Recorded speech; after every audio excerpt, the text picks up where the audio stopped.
Hey everyone, conversation with Paul O'Connor to come very shortly, but first, this League of Ireland title race refuses to be dull, it refuses to be ignored. Last night was a bit mad. Tulloch has lost it, here goes Levy. Crossing opportunity, everyone stretching. Media turning! Oh, they've hit the post again! Kazim puts it in! His first touch of the game! Incredible! The pendulum swings again! Pats by 3 goals to 2 in the 89th minute. Alamin Kazim, an unlikely hero perhaps, but how big a goal could that be for Pats in their chase for Europe and whisper it possibly a late title push. Shelbourne 2, St. Pat's 3. And that is how it finished. Conan here again, hello. Hello. Made it to day 2, congrats. Yeah, it's just an ongoing day-by-day trial. We'll get to Paul O'Connor in just a moment. Seán O'Connor, who covers the league amongst football generally for the paper, was skulking around outside, so we dragged you in. Afternoon. Joe, good to see you. There was a sense last night, this game was live on TV, Damien Duff Shelbourne 2, Stephen Kenny St. Pat's 3. This title race is relentlessly interesting. It's nuts. I don't think at the end of it we're going to say the winner is like a great team, but it's a great title race. And last night kind of felt like almost an inflection point of the last couple of years. The league has been in a good place, attendance is up. Shamrock Rovers obviously doing very well, and they kick off their European campaign this week. There is the cottage industry that is just simply Damien Duff. Stephen Kenny's back in the league, but last night was just kind of this another moment, it felt like, for the league on national television as well. So a lot of things came together. It was incredible. It was absolutely incredible game. A couple of friends of mine, a couple of people I saw on social media as well saying it's one of the best games they've ever seen. It literally had everything you would have wanted in a game. Big crowd, live on TV, 5 goals. Duff Kenny, of course, like that speaks for itself. Red card, late winner, the league leaders against the most informed team in the league. Pats getting their 5th successive league win, of course. It literally ticked all the boxes. It was an absolutely brilliant game. And not to mention Aidan Keena may well have had a goal of the season, but for a crossbar. You'd forget about that. You're packed with narratives. It's like a stunning effort. If people haven't seen it, I'm sure they have at this stage, but he's comfortably inside his own half, centre circle territory, and cuts across the ball, but hits it so well that it's got too much juice on it. I mean, usually distance might be an issue with these kind of efforts, but he's too much on it, and it's starting to fade. The fade is coming, but just not enough, and thwack off the crossbar. Off the underside of the crossbar. Like, I haven't seen this before. Normally it lands on top of the goals. Normally it just goes over, but like off the underside of the crossbar from that far out. Shells were under the cosh. Like, it was a really good Pats performance. You said, Seán, they're informed team in many respects in the league at the moment and are deservedly 2-0 up, 1-0 up at half time, go 2-0 up, and you do kind of think that's that. And then Shells score with Tulloch on 75 minutes, a great goal, and then Matty Smith on 81 minutes, clever first touch, right foot, left footed finish, far corner curler, another amazing strike. And like at that moment there's the sense of destiny. Like Duff's going mad, Talcott Park's going mad, you think, oh my god, here it comes, and then boom, Pats. And for a couple of minutes there, Shells were in the ascendancy. Obviously, coming off the back of the second goal, it looked like for a few minutes they get the winner. Rayhan Tulloch had a massive chance to make it 3-2. How pivotal a moment that might turn out to be in a couple of weeks, we'll wait and see. And then, not long after, coming off the bench, Kazim gets the winner, 2 minutes to go, and the 500 Pats fans behind that goal going absolutely nuts. Pats see it out then, their 5th league win in a row.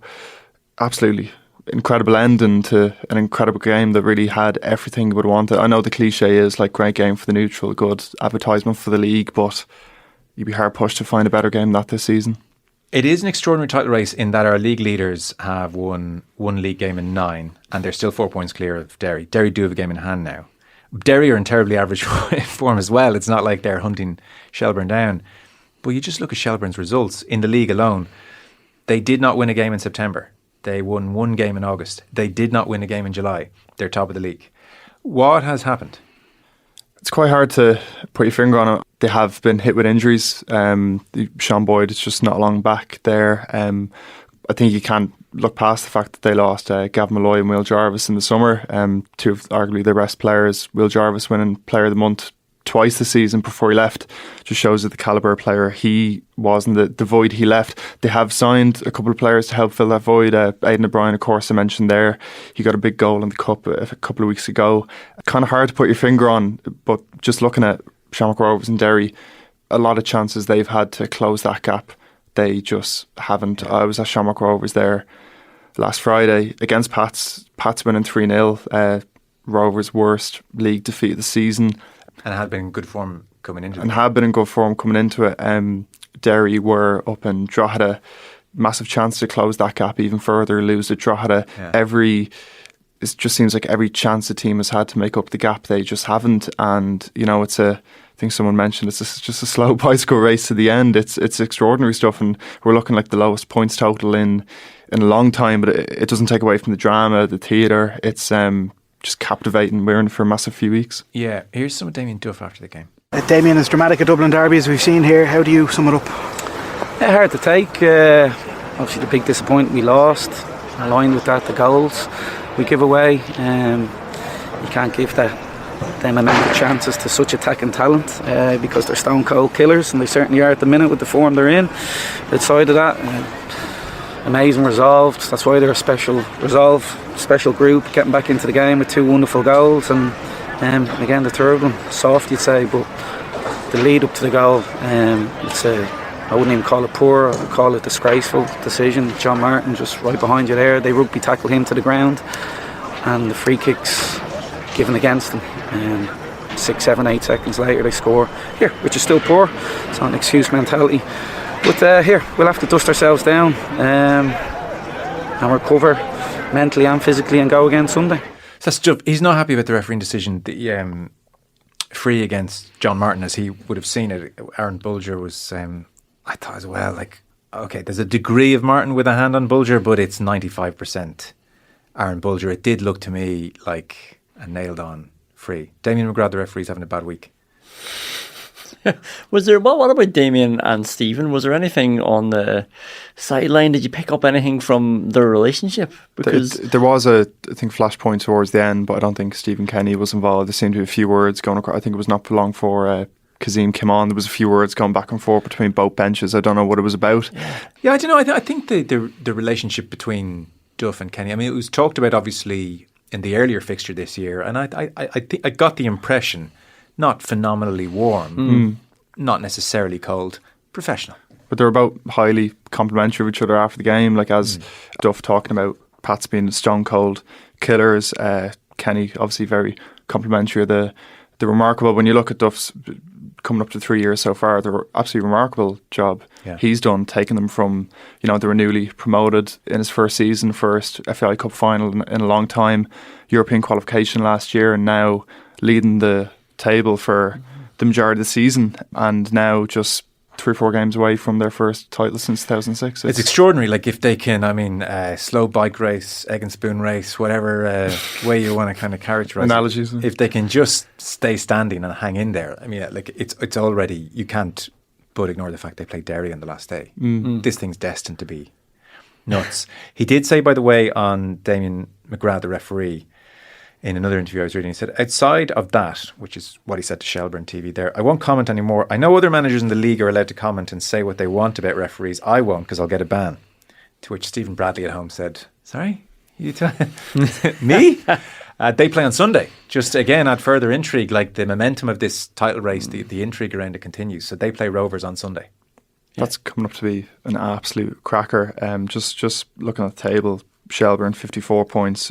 Shamrock Rovers could cut the gap to 2 points with 3 games to play, with a home win on Sunday. And obviously their Conference League campaign begins on Thursday, so how much will that affect? Massive money on the line, as we all know. Yeah. Like, they're playing Apoel Nicosia, champions of Cyprus. How much of that will be an advantage playing into Shell's hands, I should say, on Sunday? It's been said the last couple of seasons Rovers have not so much walked it, but the last couple of weeks of the season haven't been as exciting. There hasn't been that drama, that crunch run-in we've been hoping for the last few years. This year we have it, and Sunday's just another. You could kind of sound like every week there's a blockbuster game, box office game, but Sunday, massive game. And last word on Stephen Kenny. I suspect a lot of people are happy for him. He had an awful time, obviously, as Ireland manager, really miserable ending. Has gone to St. Pat's, and whatever, around the time of that European run, something has kind of kick-started something, or he's got his feet under the table, and they are now 5 wins in a row, 6 wins in 7. And it's all the usual kind of things around Kenny that people would have said when he was at Dundalk, that there's a kind of confidence about the players. And I saw Alan Cawley on TV make the point that like somebody like Jake Mulroney, you know, that kind of horse whisperer magic that you felt Kenny had at Dundalk is maybe starting to come to the boil here. So what's your sense of Kenny? I know you were in Istanbul, for instance, for some of the European campaign. What do you think is happening at Pat's? It definitely took a couple of weeks for him to, as you'd expect, put a stamp on things. That they had a crazy schedule. I think that May-June period when he came in, he had lots of games in a short amount of time, not much time in the training pitch, but just that European run, the furthest I think they got in their history. They're 90 minutes away from making a group stage of a European competition for the first time in their history. I was out in Istanbul. The first leg in Tala was 0-0. They lost second leg 2-0, but you know, I was there. There really wasn't much in it. They missed a few chances in the first half, but since then they've just gone on a extraordinary run of form. You hear about this league this year, everyone's beaten everyone, and it is true. You don't see teams regularly putting together a consistent run of results. Pats have 5 wins on 5 now. Just 3 months ago, Pats were down to 8th for a little while, and now they're Monday night. Kenny's been asked about possible title challenge. Yeah, like it's absolutely remarkable turnaround. He batted off. He did. He did. But Europe is on. They're right in the race for Europe. So that European run is on for Pats, and there'll be a lot of teams vying for that 4th spot. Pretty good. We will be talking about it later in the week, I'm sure, but we just wanted to touch on it top of the show today. Colm Keys and Conor McKeown are in studio tomorrow. Jarlath Burns was in Australia last week. There are whispers of a revival of the international rules, that it may be on the cards, and we're about to see the new rules on our TV screens this month. Jim Gavin and team unveiling them to the public. So that is tomorrow's agenda. In the meantime, here's Paul O'Connor. Guys, listen, we talk about making them pay. The job is only half done. We show them straight away where we are. Emotionally, passion-wise intensity from the first minute. Filthy drives around the pitch now. I can play for you all day. Swear out of it. So drives around the pitch, okay? Seán O'Connor, look at this outstanding international player. Saw the numbers in red, which means it was over 80 minutes, and we just went bananas. It's brilliant. I'm so proud, so proud. You know, I feel like an amateur rugby player almost today. You need no introduction, but a warm welcome all the same. It's good to have you on. Cheers, thank you. Our first ever guest. Oh, I'm honoured. Wouldn't go overboard, but it's great to have you. We were due, I should tell listeners, to meet at 8 o'clock. Only Paul O'Connell would phone to say, listen, I'm only getting to the car park at 8:01. Well, I was just looking at Google Maps. That's what that was saying. But I was thinking I mightn't get parking, and then I might get stuck in the foyer. It might be 5 or 10 past. That's right. All I was saying. It's good that you've mellowed. No, very considerate. No surprises. We're talking here on the eve of a camp in Emerging Ireland, and when you're in camp, it's intense. Are you generally on the DOS otherwise? Like, is it Lahinch 4 times a week, or what's the general deal? No, it's watching rugby is generally the job, you know. So Monday, Tuesday is, and maybe even into Wednesday is kind of watching the provinces from the weekend. And then you're probably, you know, once a quarter you're visiting the provinces, and you're trying to then maybe catch up with other coaches from either rugby or another walk of life. And then generally I try and watch another few matches during the week, of maybe one match or half a match or a match and a half of, you know, a good top 14 game and then on up to, you can watch all the lineouts really quickly from around the world. So the good teams that you like watching, you can watch their lineouts, or so the Opta database is incredible in terms of how you can get to what you really want to watch quickly, you know. So that's generally the working week. It's you know, and then every second week we're up in Dublin for meetings as coaches. We're in together. But yeah, that's a lot of people ask me that. They wonder, is the job part-time?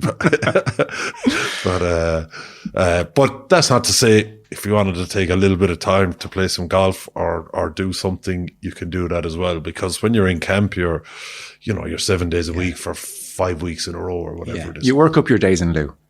Days in lieu, exactly, yeah. Can I start off the beaten track? I just noticed something when I was reading about you this week that I'd never thought of as important or noticed. Paul Jeremiah O'Connor. Yeah. Big in the Hebrew Bible. Yeah, that's my granddad's name from right? On my dad's side. Well, yeah, he used Jeremiah, but people called him Sonny. But I'm named, that's my second name now after him. So, yeah. I was checking him out. So, Jeremiah is known as the weeping prophet because his heart was so tender. Ah, there we go. Which begged the question, when is the last time you cried? I would be quite emotional, definitely around rugby. I don't know. I don't know. When was the last time I cried? I don't know. It would have been rugby related anyway. Right. Perhaps for a big game or something. I don't know. I don't know when it was. I should know, but I don't know. It would be rugby related, though. As a coach, even? Yeah, a little bit. I think sometimes even when I've done interviews or stuff, when if I was talking about Bernardo's or something with someone, I can get a bit emotional. If I'm doing an interview, if I was talking to you on the street, chatting about it, I chat all day. But you know the way sometimes you can speak in front of a group of people, you get a bit emotional. I find that happens to me sometimes. And, I grew up in a thing where, my first captain would have been Mick Galway with Munster, and Axel would have been my captain after that. And, they were like, I always talk to Jerry Flannery about it. I'd love to be back in the days when we used to be in the Clarion before a Munster match in January or whatever. And it was the last pool, when it was, the pool stages were really good at the European Cup. It was 6 games and playing an English team in January, with it all on the line and, waiting in the hotel for Axel to come down and say a few words. And it would only be a few words, because he was a man of few words, but he'd get emotional, his bottom lip would quiver, and, you'd understand how important it was and how important it was to him. And that made it that important to us because it was important to him. So I'm kind of from that school of maybe guys that sometimes they like to show how important it is by getting a little bit emotional. And, I would say I do it less and less now. But, they were lovely times, and those were the captains. Woody would have been the same. Mick Galway, Axel, bottom lip quivering before you get on the bus to go to play a big game. Knowing you had a big game and probably a big night out afterwards if you won. It was the best of times, really. I can see it in your face. You'd go back and live that day again if you could. Yeah. They were great days, It's book season at the moment, so Johnny Sexton's is on the way, and I was obviously in advance of talking to you. I was thinking, what do I remember about Paul O'Connell's book? I didn't want to go back and look. I was like, what anecdote can I remember? Because you read a lot of them, and certain things blend obviously into other books. The thing I remembered, or the anecdote I remembered, is a really lovely one. Now, I may have it 80% right, but the gist is, you're a young fella of a certain age, I don't know, 10, 11 kind of territory, and I know you're big into your swimming and your pitch and put, but you could be off going doing I think it's like a fishing competition. You're doing something that you wouldn't ordinarily do. And it's your first time doing it. Let's say it's a fishing thing. And you win the competition and you phone home to tell your mum, Sheila, geez, I won. But your dad's in the kitchen as well. And she sort of says, he's after winning. And you hear him say the most lovely thing a parent could say. He says, I knew he'd win. I told you he'd win. Yeah. And I always thought, God, whether he was trying to be a brilliant parent or not, he sort of knew how to do it. Yeah. Well, he answered the phone. My dad answered the phone, and he said, and I told him I won the competition. So, like, you know, a fish jumped onto my hook. It was fishing. It was fishing, yeah. So I won a fishing competition, like total potluck, putting a worm on a thing. But my dad did say that. When he answered it, he turned to my mother and said, I told you you'd win that fishing competition. And like, you know, you might sound like, he might sound like a dad that put loads of pressure on me. He absolutely wasn't, you know, not in the slightest did he ever put any pressure on me. But he definitely, there was definitely a lot of belief in the house, you know, and I played loads of different sports. You know, I used to take up sport and give up a sport. You know, I played hurling, football. I was obviously a swimmer. I played golf. I used to, and eventually ended up back playing rugby. I played rugby under 10s and under 12s, and I'd given it up and I'd gone back then. So, like, you know, there wasn't a lot to believe in at times, you know. So, but he definitely, and all throughout my career then, it was the same. Do you know, it was nice that he never actually coached me. You know, there was other people who could kind of, and I'm seeing it now with my own kids, you know, other people could, I suppose, give you maybe some harsh feedback or some tough talks from time to time. He never had to do that because he was never my coach. Yeah. But he was just always, and my mother the same, always supportive, massive belief. Like, you know, there was days there when I would have played really badly as a professional rugby player. I would have played really badly, and, you know, we were struggling with Munster and losing, but he always believed in me. You know, he'd say something like, you can't do it all by yourself, or something, you know, just something like that. It was just nice to have someone that was, you know, blindly 100% supportive. Because when you're on the high, you know, even when you get to 16, 17, 18 and you get into academies and you're on the high performance journey, and maybe your parents are really enjoying it and, you know, they wanted to continue and they wanted to get better. Yeah. Do you know, I would say it's tempting sometimes when you're, you know, because there was still a bit of a drinking culture. I probably drank a bit, and, you know, even though I trained really hard, I'd say it's tempting once or twice to be a bit critical or to, but Jesus, they never, ever did it. Always supportive. Wow. It was incredible. I don't know how they managed to stick to that throughout my career. That's so lovely. Yeah. I get the sense the parents of your generation had a great time. The odd time when even Shane Horgan and Ron Nagar were in studio together in Virgin, and they'd be chatting, but there was a real familiarity in the way he'd be saying that. And how's Joan? And like, God, didn't our parents have a ball? I think like the drinking culture might have been the parents. I think they seemed to have a hell of a time. I think it was new. It was new, and like, you know, I was only thinking of this the other day about Irish rugby. You know, I'm part of that group that grew up. You know, I grew up in a rugby household, big rugby household. Even though I was playing other sports, rugby was the main sport. Rugby was the sport that Dad wanted us playing, really, like, you know. And so I grew up in the 90s. Like, 90s rugby in Ireland was hard going. The AIL was amazing if you're from Limerick. It was like these superstars. But the Irish rugby team was just so hard going. Whereas I think in the 80s, we won a little bit and we had some great players. Same in the 70s, and, you know, Mike Gibson and, you know, Willie John McBride and all these guys. But the 90s was real hard going. So I think, you know, 2000s, the European Cup was just this new thing that was just exploding. So everything was a bonus, I think, for the parents. And it was so glamorous. Yeah, it was so glamorous. You know, Sky did such a great job in it, in fairness to them. And, you know, you had that Thursday night special on Sky and all the venues, and, you know, and we were winning.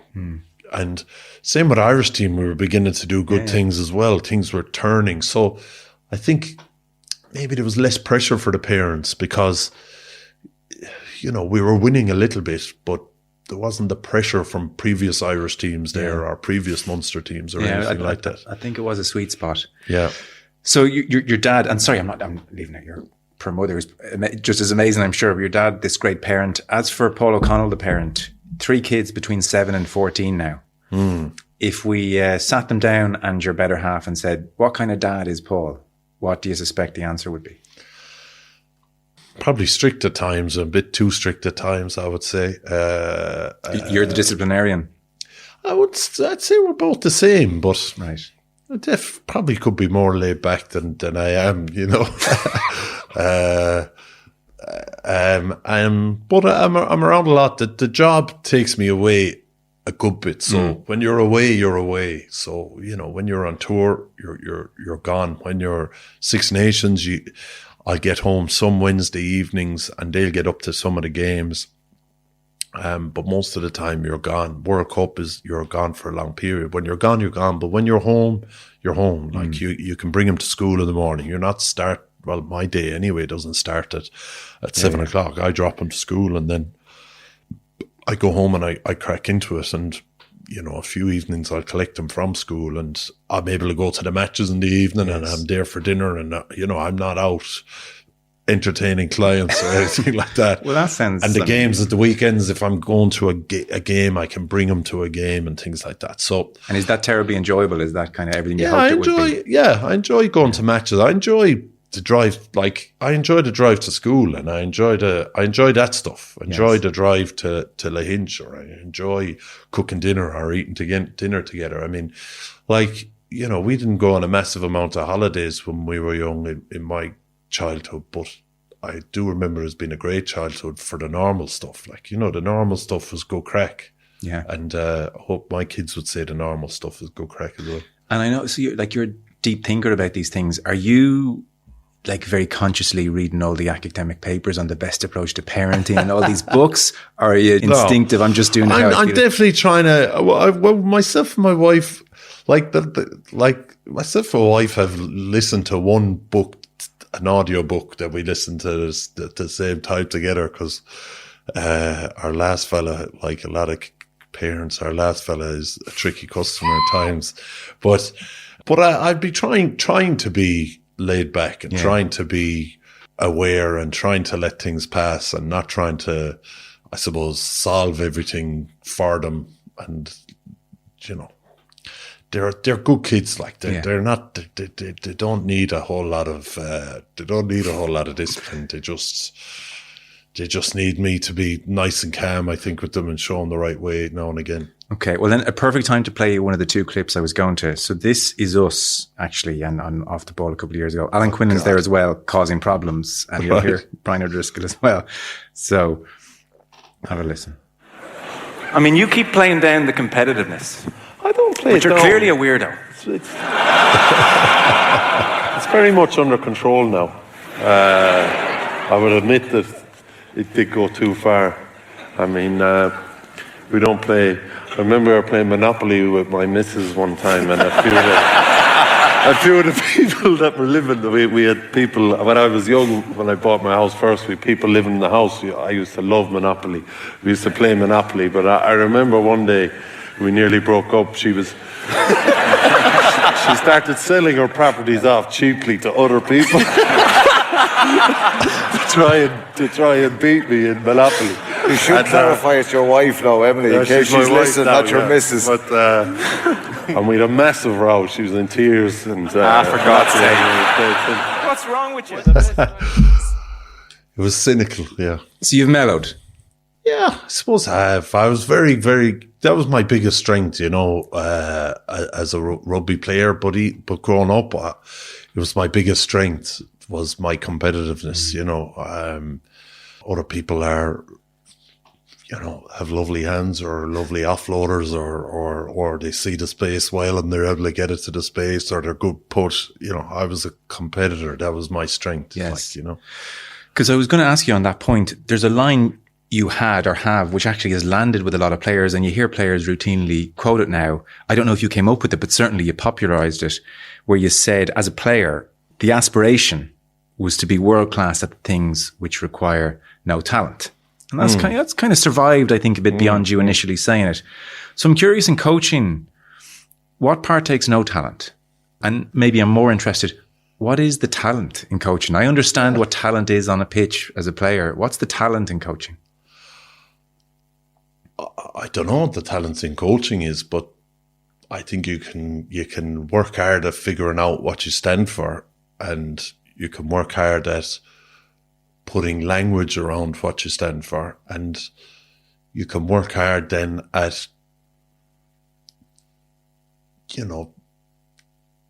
I suppose, giving the players constant opportunities to build habits around what you want the team to stand for, or them as players to stand for. So poor coaching that I would have experienced was vague, and good coaching was pretty clear. It was clear, and there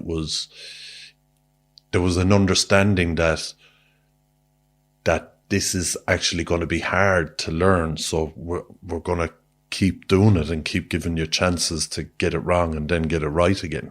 We're not going to move on to something else all the time. Okay.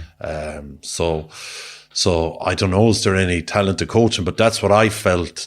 When I felt good coaching, that's what it felt like to me. And then what was the first question you asked me? You said, you said about the quote there. Yeah. In Zero Talent. But yeah, look, I don't know, is it the same in all sports? But in rugby, there's an awful lot of work rate moments,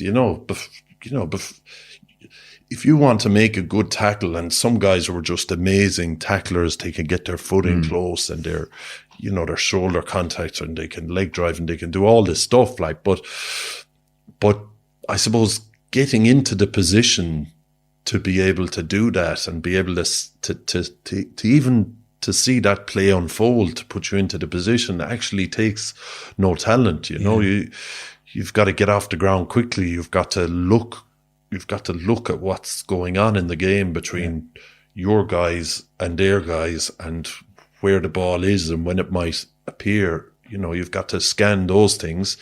There's a load of things that take zero talent that can go into these big moments that look like they're, high talent moments.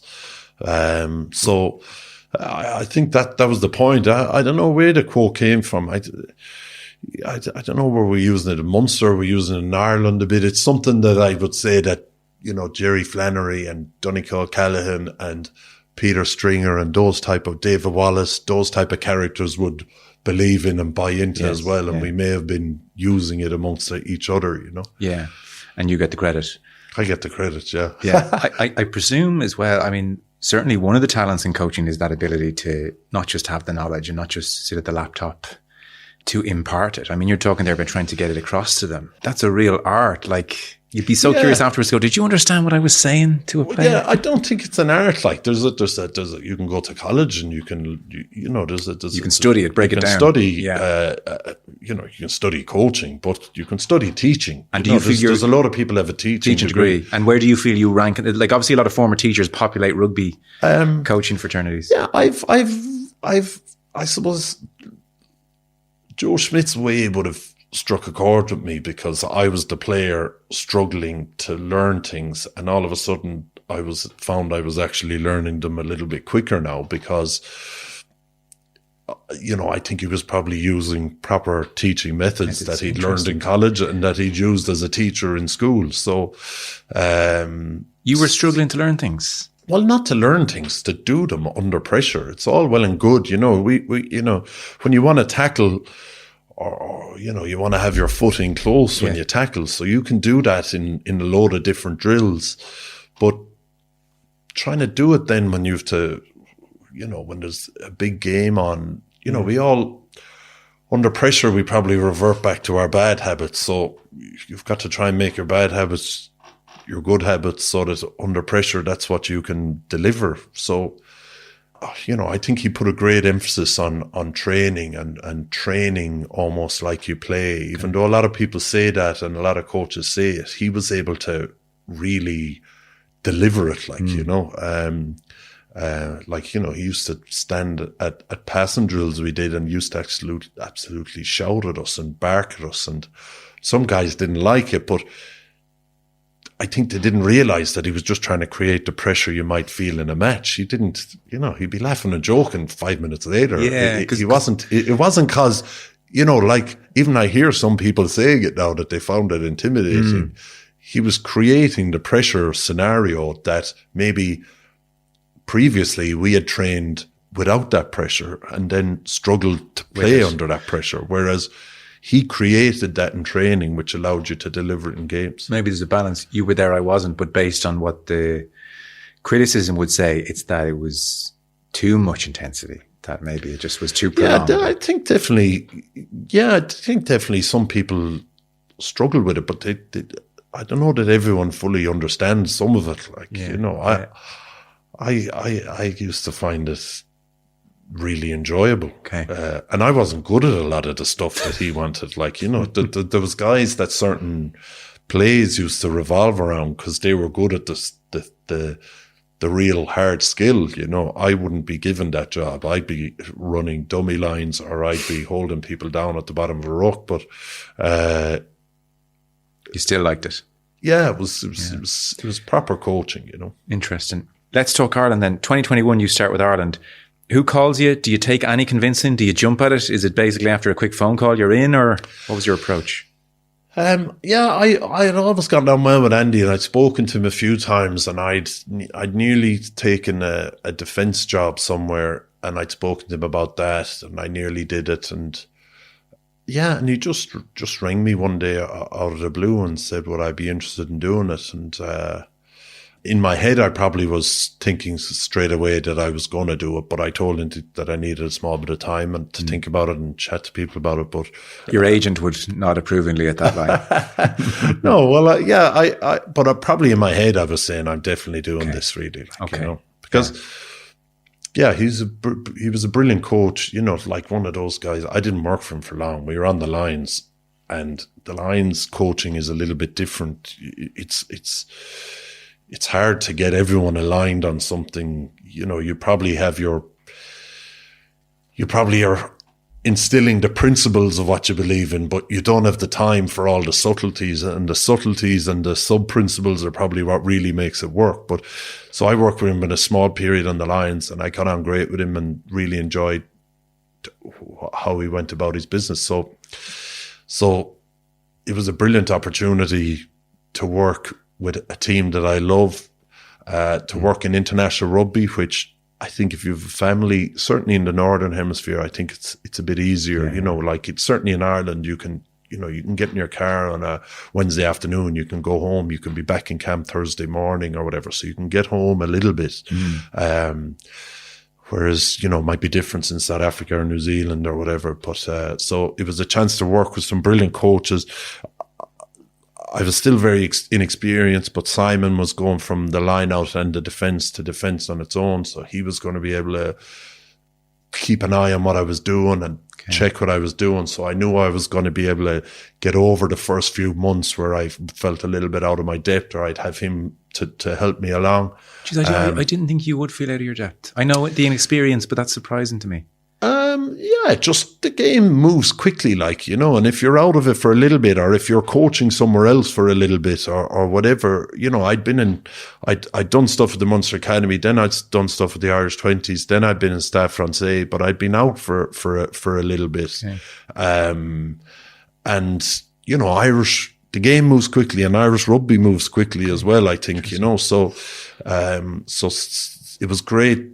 It was just a great opportunity to work with some really good people, and then to have another guy like Simon, as I was saying, a guy that had just done the job, was moving to a different job, but he'd still be there to check anything if I needed it.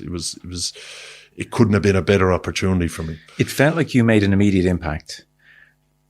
It jumped out to a lot of people that Ireland had become a touch sloppy at the breakdown, something which they were brilliant at under Schmidt. And then you arrived in, that seemed to improve. And everybody knew you were a real disciple of Joe Schmidt without wanting to go overboard on the wording of it. And it was interesting, even just last year, Johnny Sexton was asked about the difference you made. And he said, Paulie coming in was the final piece of the jigsaw. He married Joe's strengths with Andy's. He saw that we had lost some of the things Joe had given us, like detail at the ruck, discipline, habits and training. So ruck, habits and training, discipline, he felt you came in and just took some of that nice Joe Schmidt stuff and put it back on that team. I'd be very curious for your perspectives. That chime? Yeah, a little bit. The ruck stuff, do you know, Ireland were playing a certain way where there was a lot of possession, you know, so Ireland have more rucks than most other teams when they play a game. They have more rucks than most teams in the Six Nations. So the ruck was pretty important. And, you know, sometimes you need to try something else to realise maybe what you were doing the last time wasn't too bad, because every system, no matter what system you use for anything, you'll always look at what the other guy is doing and you'd say, I'd love if we had that. But then he's actually looking at your one saying, I'd love if we had that, because nothing kills all the birds. Like, you know, there's always going to be a few what ifs. And I think they were still using a little bit of it, but drifted away from it as well. And we probably went back to a little bit more similar to what he was doing, with a few little tweaks. And we've evolved that over time. But the core of what he was doing was there. And it was just very clear. That was the thing about it, as I was saying earlier. You know, the ruck is mayhem. It's very hard to put logic on it. You know, every picture, every scenario was different. You just don't know what's going to happen. Like, you might be a half a metre away from hitting a ruck, and in the half metre from you arriving there, the whole thing could have shifted. You know, someone falls or someone twists or whatever. And so it, you know, I think that the system that Ireland had under Joe was a pretty good catch-all system that worked for most of the scenarios, and we were able to plug that back in because a lot of the players knew it and understood it and were able to almost coach it and drive it themselves as well. So that helped, I think. It helped because, you know, at the time, and maybe a bit less so now, but at the time we'd an awful lot of possession, a lot of rucks. So you needed to be good in that part of the game. Yeah. You'd have a reputation for being big on detail. Someone like Mike Catt, a bit less prescriptive. Like, are there nice creative tensions? I kind of half heard a whisper at that at the start. Yeah. It was great. It was great because, you know, I think it's great to learn different ways of doing it and try and marry the two or the three or the four of them together. I think we've great balance in the coaching group because my way of doing it only would probably drive people mad. I would say, you know, Mike Catt's way of doing it only would probably drive people mad. Andy's way of doing it only would probably drive. But, you know, if you have a group of people that get on well together and want to figure it out together and trash things out over conversations so that you can present something pretty united to the players, you're in a good place. You guys are allowed to row behind the scenes, but then when it's presented to the players, united front. We didn't really row, but we'd always discuss things and we'd always, you know, try and be as clear as we could. We probably weren't always as clear as we could have been, but you're trying to be clear to the players because, you know, it isn't... You know, you can't do a lot of exploration in international rugby. We get 12. We come together and we've 12 days before we have to be a team, and they've been all in their provinces. So you have to be pretty clear in how you're going to do things, and so you know. So at the same time, then you want to stick with what you believe in, but you have to understand that the guy over there has another way of looking at it as well. But he's a great guy, and you have to. You know, you have to figure it out, and we were good at doing that. Andy was good at refereeing that, I'd say. I'll bet he was, this is a perception point. You may have stats up your back pocket here which prove this wrong, but I'll give you the perception point anyway on the line-out, is that I would say, so 21 to 24 included, the biggest dip in the line-out came at the time you would have least wanted it at the World Cup. I think it was 82%, which is kind of outside the top 10 at the World Cup, which I'd say was beyond frustrating, infuriating, and all the rest. That was really interesting in that if almost anyone else was in there, it would have been like big criticism for the person looking after the line out. There was almost a degree with you of, well, geez, if he can't sort it out, like, what hope do we have? So let him at it.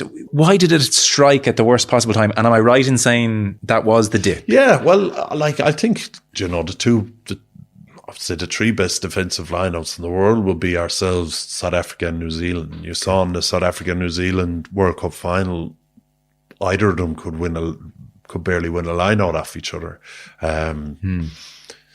South Africa gambled on a few things against us and caught us in that South Africa game. And it was brilliant, actually, what the players did. Like, we lost the first 4 in a row. I mean, as the line-out caller, I had a few days like that. It is really tough.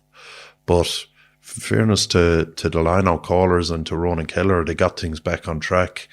And we finished the game strongly. I think we won. I think they might have stolen one other line-out after that, and we might have thrown one crooked. But it was really, it was excellent how they got, and we won the game. And then against New Zealand, I think we lost 3 in that game, and one of them, off the last line-out, we high-tackled. Off that high tackle, they kicked to the corner and they scored a try. So, you can say the line-out cost us a try. We scored a maul try in that game.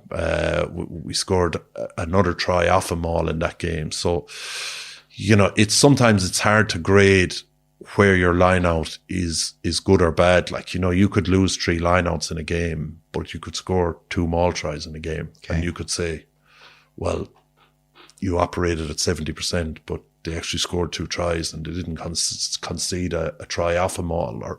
So it's hard to exactly grade, but in that game, that New Zealand game, we weren't helped in getting off to a poor start by our line-out with some good field position. We got the ball back, but we probably didn't get to run the plays that we wanted to run off the line-out. Okay. And generally, Catty, the plays he had, we generally got something out of them when we won good ball. And so is that in the coaching boxes, the 2 boys turn to their left and say... No, never. You'd nearly rather they did. Because I thought... They'd never do that. I think this is 2 and 2 equaling 5, but on TV, it looked at halftime like Andy Farrell sort of said something to you a little gruffly, and people thought he's barking at him there over the line out. Someone said that to me. No, definitely not. I'd say he would have been. No, I can't remember what that was, but it wouldn't have been. Source yourself out there. Yeah, it wouldn't have been that. Okay. He might have been thinking that, but he'd never say it. Okay. I have never heard players so effusive about a coach as Andy Farrell. Like it's like a cult, actually, the way they go on about him.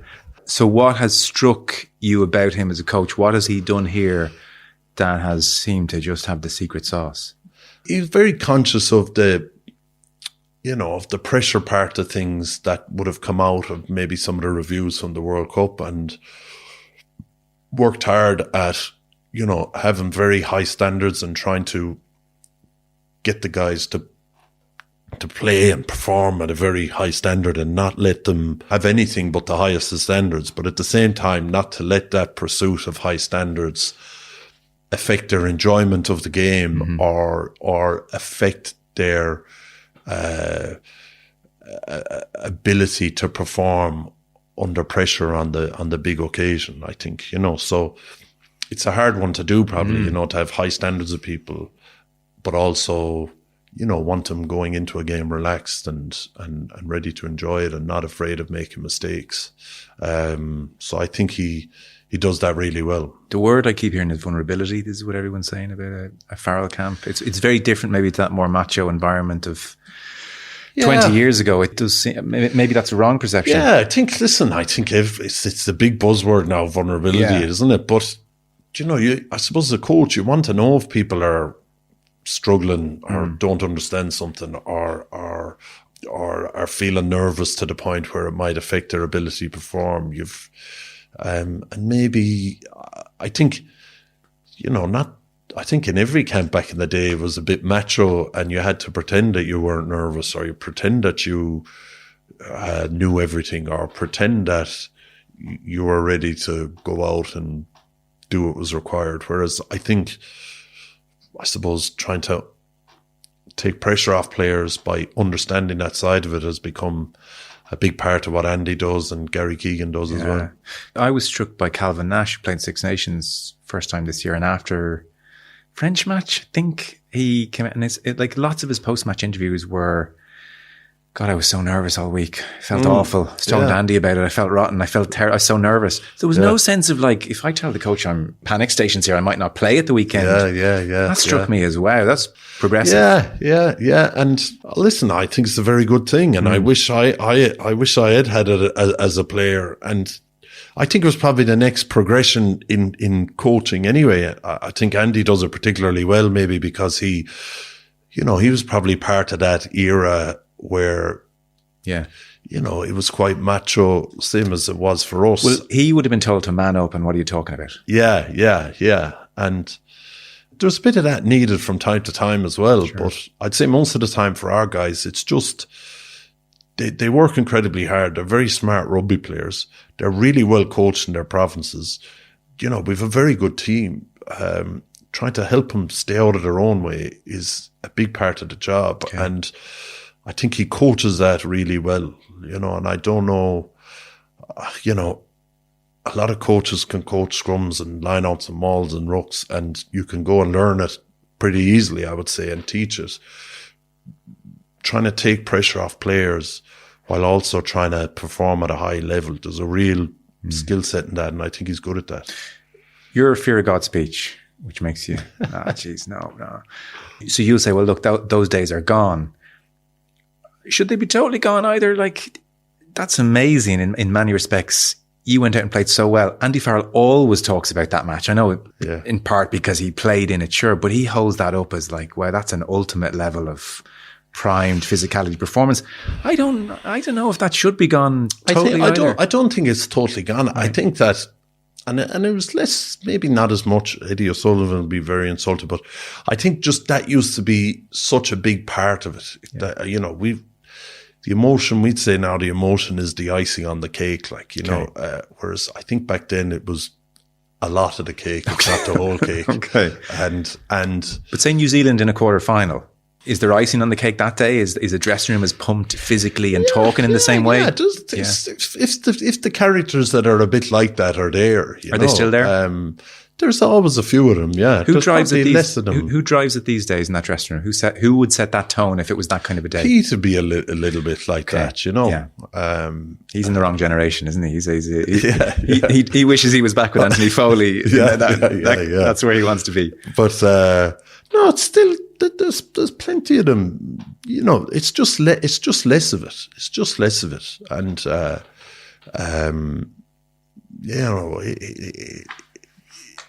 wanting it. Whoever says the team that wanted it more won. Has anyone ever wanted it more and lost? It's not about that anymore. For our players, anyway, they prepare really well. So it's trying to get that preparation out onto the pitch. I think very often we might have prepared well and lost some of the preparation in the emotion before the game. And I think our boys have gotten very good at bringing not just the work they've done in the week previous or the weeks previous, the kind of body of work they've done over their careers. They're good at getting all of that out onto the field. Okay. So if somebody went into fear of God mode now, would some of them be looking at each other going, Jesus, what's your man doing? Yeah.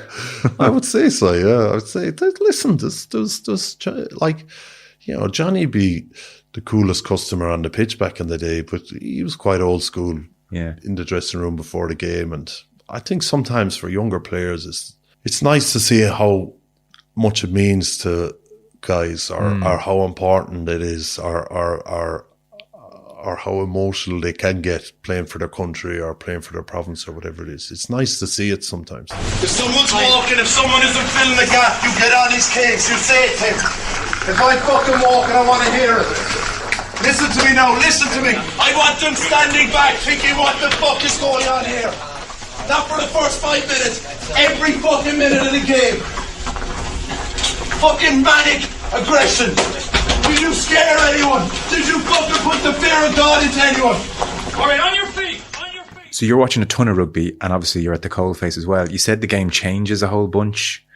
Are there trends in the game last year, 2-3 years that you think are really interesting? Yeah, if you look at Super Rugby this year, Auckland won playing, very different rugby to any New Zealand team. They were almost playing like a French team would play, a French top 14 team would play. What, big pack? Yeah, big pack and very tight to the ruck and unstructured, and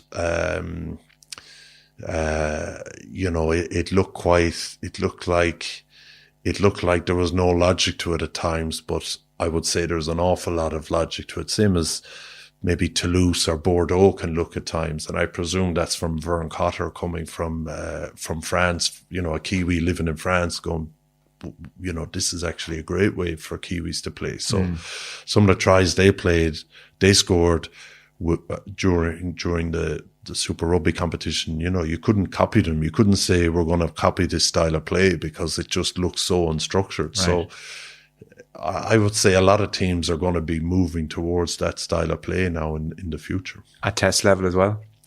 I would say so, yeah. Yeah, France do a bit of it. They play really structured rugby in their own half. They're almost like South Africa in their own half. But when they get into the opposition half and it's any bit quick at all, they're just playing whatever the hell they want to do, and it's hard to defend. I bet it is. Where are Ireland on that whole spectrum at the moment? I would say we're a bit of both, but sometimes we can be very structured, and it's not that our guys are good at doing that, so and I would say, like every team, we want to be a bit more unpredictable, maybe. Because listening to a couple of the players, the sense is some of the messaging from the coaches is we'll set up the play to a certain point and then you just have to take the right option, and it's taking the right option, and that's the secret sauce. Is that how you see it? Yeah. I think, just trying to be able to see the space and get it to the space quickly, and having a way of that the team is set up that you can get it there quickly. If you don't know where everyone's going to be when you see the space, well, then you're going to need a 2-minute conversation before you can get it there. Whereas if you have a pretty good idea where everyone is going to be, you can get it there quick enough. It's funny. Johnny Sexton recently said that I'm 99% sure it's Joe Schmidt who just planted this line in his head. And he said, people that, talk about Sexton's IQ and I'm sure it's off the charts. But he says, Schmidt just said to him, just attack the space. Wherever the space is, just go after that. And he's there at 38 going, God, in some respects, when you don't have much time to think, it's that simple for me. Where's the space? I go after it. And yeah.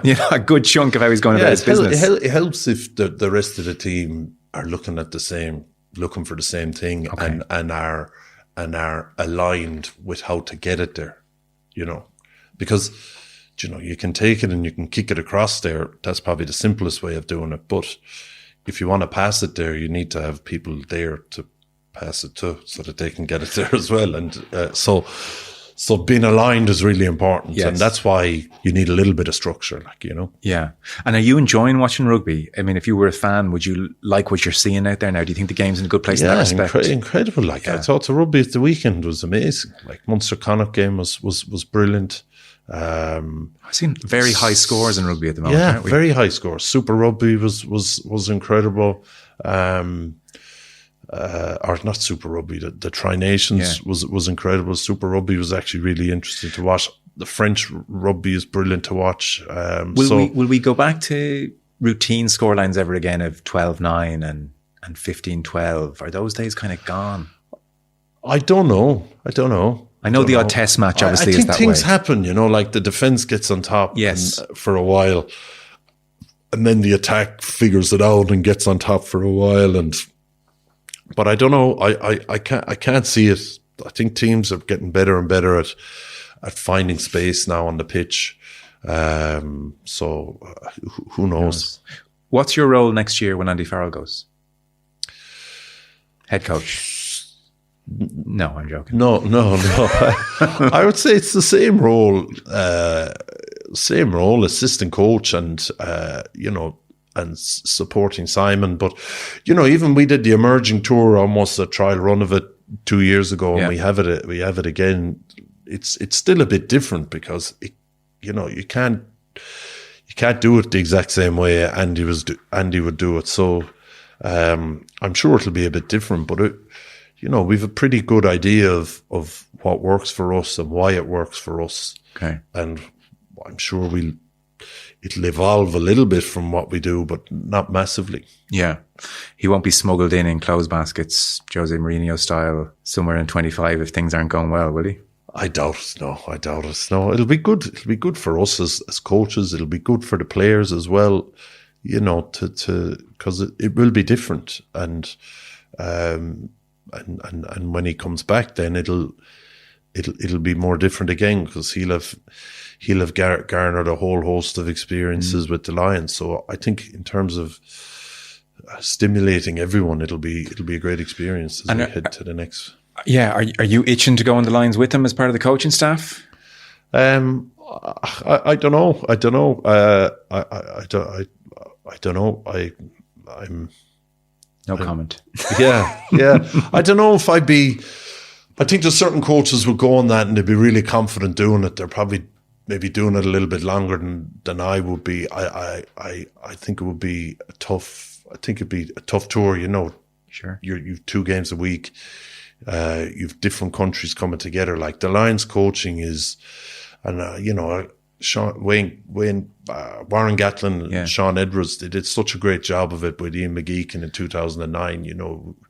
They simplified the game so much that 2-3 training sessions in, we knew exactly what we stood for. But you need to be coaching a long time to be able to simplify things. There's a real skill set in simplifying the game. And I thought they did a great job in it. So I don't know if I'd be there yet. Yeah, that's interesting. Like, even I don't know if I'd be there yet. Not sure of the confidence for that. Listen, it's is this false? It's not easy. The Lions coaching is not easy, because the players are in their clubs. They've a way they believe in. They're in their countries. They've a way they believe in. They meet you for 2 or 3 weeks, and they mightn't get selected in some of them. And they start chirping, and it's a real. You really have to know what you stand for and how you're going to go about it. Like Graham Rowntree came in 2009. It was brilliant because in 2005, we came up with the calls. We tried to please everyone. In 2009, Graham Rowntree just came in. We're using the England calls. This is what they are.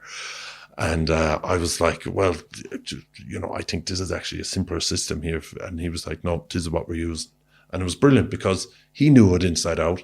He knew he had 4 or 5 guys in there. Well, he had a lot of English players in there, but he knew he had 4 or 5 guys in there who were great guys who would actually explain it really well to everyone else. Yes, okay. So we'd all actually be very comfortable with it very quickly. So, there's a real strength of mind and a real experience and maybe age to do that. You have actually been on those tours, seen how it was done well in 09. Yeah. In a way. I don't know, I just see myself as a lot younger than Graham Rowntree in 2009, but maybe I'm wrong. Okay. So one last one on just the game more broadly. I guess there are concerns as well, bigger picture, and there are any number of issues facing any sport. With rugby, people would point to financial viability, to getting the calendar right, things like concussion. People obviously want a clean sport. There are all of these challenges. You'd be a big voice in the sport, very respected. What concerns do you have over the game, or what kind of health do you feel it's in those more broad terms? I appreciate that's a big question. But space would be my biggest concern in the game. How do we create more space? Okay. That's the challenge. Because when we played, even 20 years ago or 30 years ago, there was 8 people or 9 people in the ruck. There was so much space on the field. Okay. Whereas there's less and less space on the field now. That leads to 2-man tackles, and that's where the collisions come in, and that's where the injuries come in. And I think, how can we have more one-on-one tackles in the game? And that's when you have to tackle low, and that's when you have more offloads. And interesting. See, that's again what you've done there is what a lines coach does. You've taken a whole bunch of problems and you've gone back to root cause. And because these are hard things to solve. People would talk about concussion and the physicality of the game, say, where do you even start? most people wouldn't start with space. They're very focused on the tackle, but space might be a more interesting place to start. You know? You last played a rugby match in 2015. So that's coming up on 10 years. I don't know if it feels like 10 years or not. I listened back this week to an interview you gave in 2020. You were talking to Marie Crowe and Donncha Callaghan. COVID quickly, put all that to bed. Everything you were talking about, it was right on the eve of it. But you said a very interesting thing about missing sport. You said first couple of years, actually, I felt, geez, I'm out the gap here. I'm okay. I'm not missing it terribly. But the last year, 18 months, God, I do miss it. I really miss it. So that was 2020. Where are you now, that retired sportsman? Yeah, well, I love what I do, but I do miss playing. Like, I mean, even I was watching the build up to Bath Northampton the other night. They played, I think it was Friday night, they played the first game of but they were doing a good build up. They were talking to the Northampton guys about having won it and what it felt, and they were chatting to supporters, and it was real good build up, and but there was, I think it was Walder or one of the guys that was retired, and he was saying that he misses waking up in the morning after a game and being sore, and it just hit me, I would have the same thing, I would have, it was great waking up the morning after a game and you'd won and you're sore, but you feel great that you feel great that your body is sore because of what you did to win or whatever. So, I miss it. I just really, I struggled to enjoy it, but I did love it. Like I loved the training. I loved the matches. I loved the meetings. I loved the arguments. I loved, trying to get better or whatever it was. There was very little of it I didn't love. I loved the guys I played with, the teams I played on. Very little of it I didn't love, and so it's hard not to miss it when that's the case. Like, I was never at the stage where, I've moved club here for the fourth time, and I'm going to hang in here now for 2 more years because I've this job lined up. I was always loving what I was doing, and when that's the case, it's hard not to miss it, Yeah. And is it strange in that respect, still being so close to it? Aviva Stadium, crowd filling up, the warm up. God, I can smell it. I can touch it. I don't know. No, I would say being involved with the team in this period has been unbelievably enjoyable. Okay. It's been so successful, and the players are just an incredible.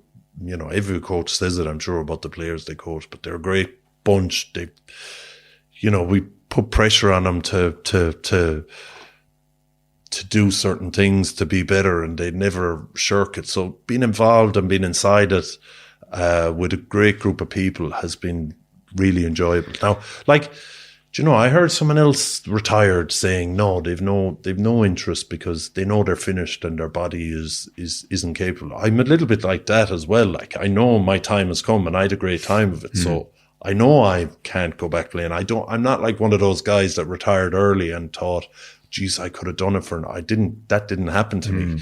So I'm not like that at the game when we're warming up. I'm not saying I wish I was back there. I'm not saying that, but I do miss it because I enjoyed it so much, or I loved it so much. Yeah. Are you content with your playing career? European Cup winner twice, for anyone whose memory needs jogging. For the purpose of this conversation, URC 3 times, Six Nations winner 3 times, Grand Slam in 09, Triple Crown 4 times, which was much bigger at the time. It's worth stating. Yeah. And then the 3 Lions tours, as we mentioned, one as captain and the winning series in 13. Now that the dust has so firmly settled on it all, are you happy, content? No, you can't change it. So there's no, it's a and I've probably answered this question differently before, but you can't change it. So what's the point of not being happy with it? So you've chosen to be content with it. Yeah. There's no. You can't. Sorry, this wasn't a leading question, but I'm not suggesting you should not be content with that. By the way, no, but I know what you're saying. Like, you could say, I wish I'd done A, B, or C, or and like, there's loads of players in the world that would be very disappointed with that career. Like, you know, if you're a New Zealander, you'd be a total failure. Like, so, but it is. Yeah. There's no. But part of that career, though, is also like, this is why even the World Cup quarter-final defeat and like, they're a failure, is kind of unfair. What those stats don't really capture is even what we're talking about with your parents coming through.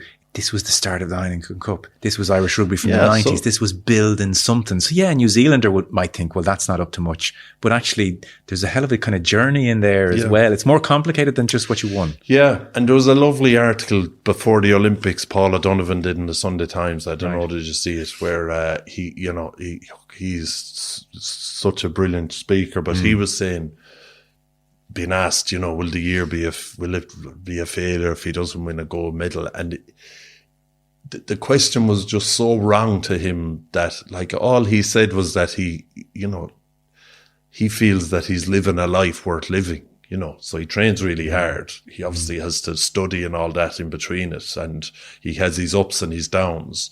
But even if he didn't win, he felt that he's living a life worth living. Like, he's enjoying his life. Like, so that's what I would have felt now when I look back at my career.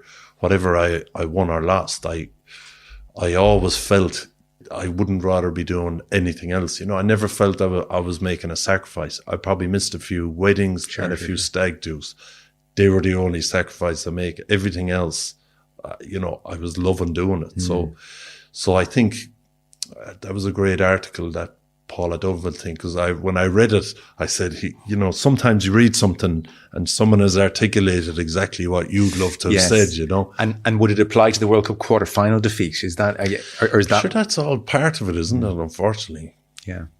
No, it sure is. If you could change one thing, you'd change a load of things, you know. So has the World Cup taken on this outsized importance in the way we're talking about rugby? Because it feels, for me, it started when Eddie Jones started like resting players and messing around during the Six Nations with England, and like every time they lost, it's all about 2 years, nothing else matters. And I thought, you want to be sort of careful as well if that's how you view it. I think it'll be a big deal until we win one, and then when we win one, it'll be less of a big deal. Yeah. So hopefully it happens sooner rather than later. Yeah, there's only 2-3 years to go. Only 2-3 more years without that question being asked. Yeah. But you don't want to get to a point where Ireland are winning the Six Nations and we're thinking, well, look, what does that mean for the World Cup in 3 years' time?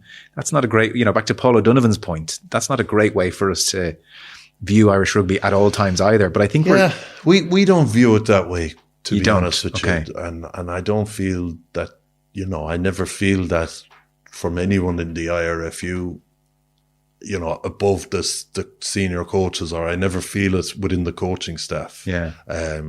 You know, other people may feel it because they've been conditioned to feel it because of those things that you said, but we don't, I certainly don't feel it. So you got a lot out of the Six Nations this year, for instance. Yeah. Got a lot out of Six Nations, got a lot out of this summer, got a lot out of New Zealand, winning a test series in New Zealand. You know, it was incredible. Like, you know, when we look back at Willie John McBride, and I remember after the Lions tour in 2005, thinking of Willie John McBride winning in 1971, thinking, you know, that is just the most unbelievable achievement of all time. Like, you know, I would have had it above a World Cup or anything like that, winning a Lions test series. And for our boys to go down and do it 2 years ago was just incredible. The win in South Africa was also really extraordinary. That game took on just this heightened sense of, it's not for a World Cup, it's just for who's going to win today, but felt massive because of it. And then to win in the way that Ireland did, I mean... Yeah, so one of the brilliant things about rugby is a test match, you know, and some people might laugh at it, but maybe you need to be a rugby person to understand how big a one-off rugby match is. And I think that's great. I would have hated if he'd taken a weakened team to South Africa, or if it's like, well, it's not the World Cup. Rugby doesn't want to lose these, you know, really intense occasions. And the players want to create history, you know, and you know, that was a. They'd already won a test match in South Africa, but we hadn't won a test series in South Africa. It was a chance to create history. We didn't manage to do it, but we still did something pretty special and pretty important. Yeah.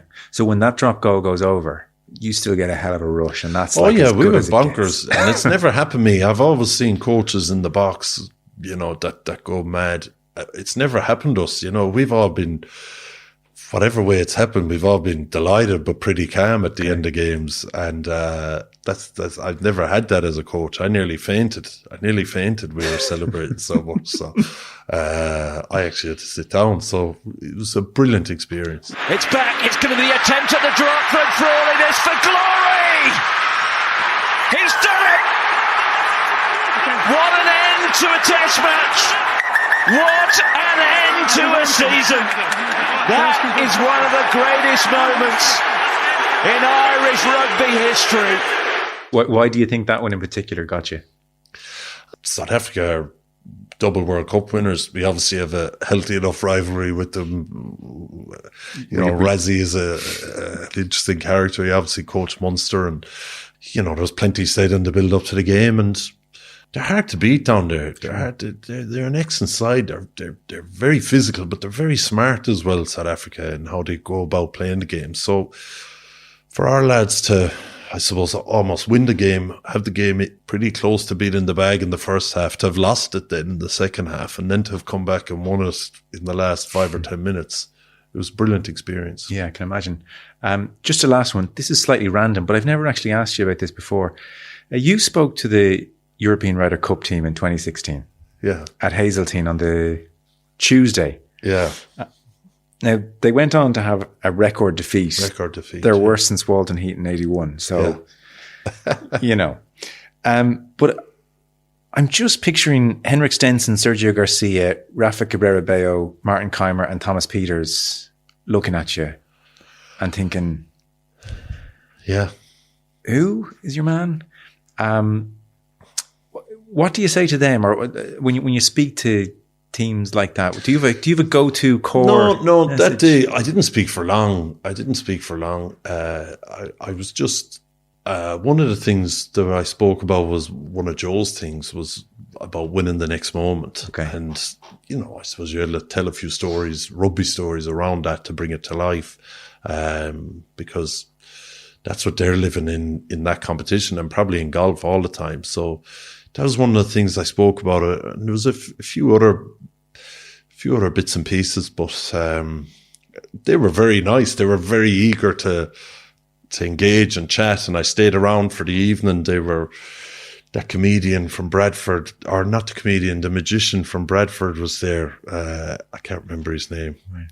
Unbelievable magician, and they had a beautiful team room, and it was lovely to see, actually, because team room was pretty much like a rugby team room, okay.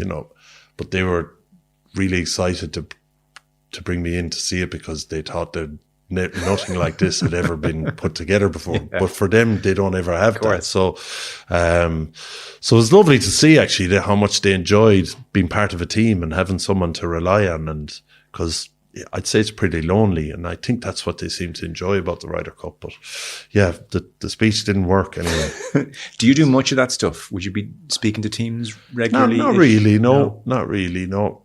I think it's very. I'd like to speak to teams at the start of the year, maybe, and not the night before they play a game, because what can you say? Yeah, you're just relying on emotion then, or something, and maybe you can get something to click, but.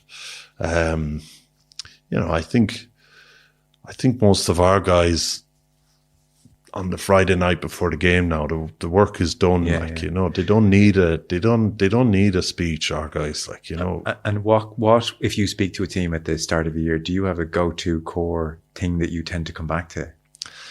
Not really. No, I'd probably speak a lot about the things that we speak about with Ireland. That one of the things I would have taken from Joe is that, under pressure, we are our habits. So it's a question of what habits are you going to build now between now and the big thing that you're preparing for. And it's a nice way of looking at your training and your preparation, So, that's one of the main things we talk about with the players. Yeah. Last question then. I didn't really ask you much about the Emerging Ireland Tour because by the time people hear this, they'll have seen you in the media talking about it and you'll have probably answered all the questions that need to be answered. In broad terms, the importance of this or what you're looking to get out of it, will you be watching what guys are like over in the corner playing cards and personalities and all of that kind of stuff as every bit as much as rugby, or what's your outlook on it as you head? We're just hoping to get players familiar with how we do things. It's probably it's not too dissimilar to what they do in their provinces, but sometimes if you hear something differently from someone, if you hear the same thing differently from someone else, it can kind of connect with you and kick on a bit. And for a lot of them, some of them have been in 20s environments pretty recently. Some of them haven't been in an Irish environment in a little while. So it's nice for them to, I suppose, get out of their province and get on something different for 2 weeks and actually go and chat to the Irish coach and for, them to maybe say, we think you can do it. If you do ABC, we see you as being up here. So, we got great value out of it as coaches. The last time we were able to trial some things, we were able to, I suppose, work with a little less pressure in terms of results.